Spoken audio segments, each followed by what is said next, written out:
بۆ دابەشکردنی موچە کورتهێنان هەیە و جارێکی دیکەش سەیەکەمەکان گرد بوونەوە. سڵاوتان لەبێت. لە هەرێمی کوردستان بۆ دابەشکردنی موچە جارێک مانگ 55 ڕۆژە و مانگێکی دیکەش لە پارە کورتهێنان هەیە. نوێترین زانیاری بەردەست بۆ 964 موچەی مانگی هەشت ئەوەیە تا ئەمڕۆ بەغداد 755 ملیار دیناری بۆ موچە ناردووە، بەڵام 243 ملیار دینار نەقسی هەیە و وەزارەتی دارایی هەرێمیش چاوەڕێیە بەغداد ئەوی تر بنێرێت.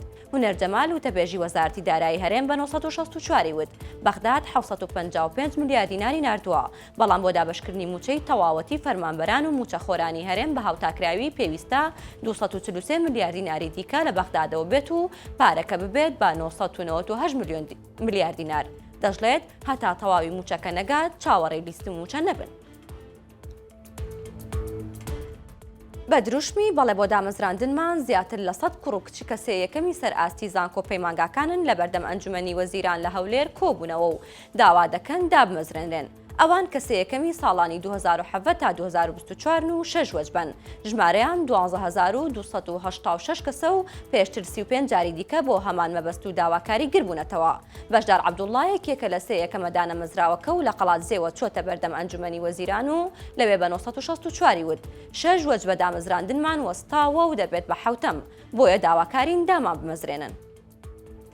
قسەیەکەی ئاڵێت ئەگەر پاداش بە گوێرەی ماندووبوون بواە ئەوا کەر لەسەر دۆشەکی زێر دەخەوت، بەڵام ئێستا یەک ئونسێ زێر 2600 دۆلارە کە هەر مسقالێکی عیارە 21 لە بازاڕەکانی هەرێم بە 565,000 دینارە، بەڵام کەرێکی گەورە و گران ناگاتە 700,000 دینار.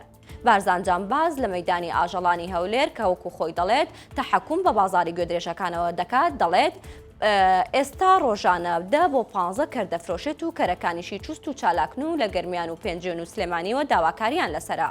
ئەو جانبازە پێی وایە خەڵک غەدر لە کەردەکات و دەناکەریش خاوەن عەقڵێکی گەورە و فراوانە، هاوینان هیلاک و ماندووە و کاری گەورە دەکات و پێویستە زستانان پشوو بدات. ئێستا لە مەیدانی ئاژەڵانی هەولێر نرخی یەک کەری کوردی دەرەجە یەک ناگاتە 700,000 دینار.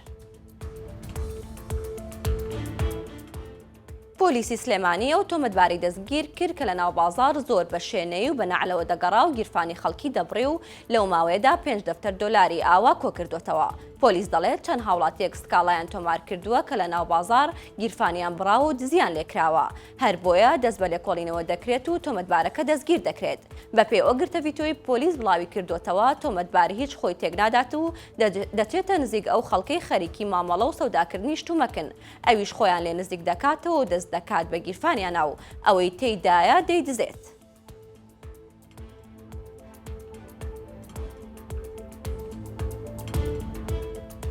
هەواڵەکانم پێشکەشکردن هەر شاد بن.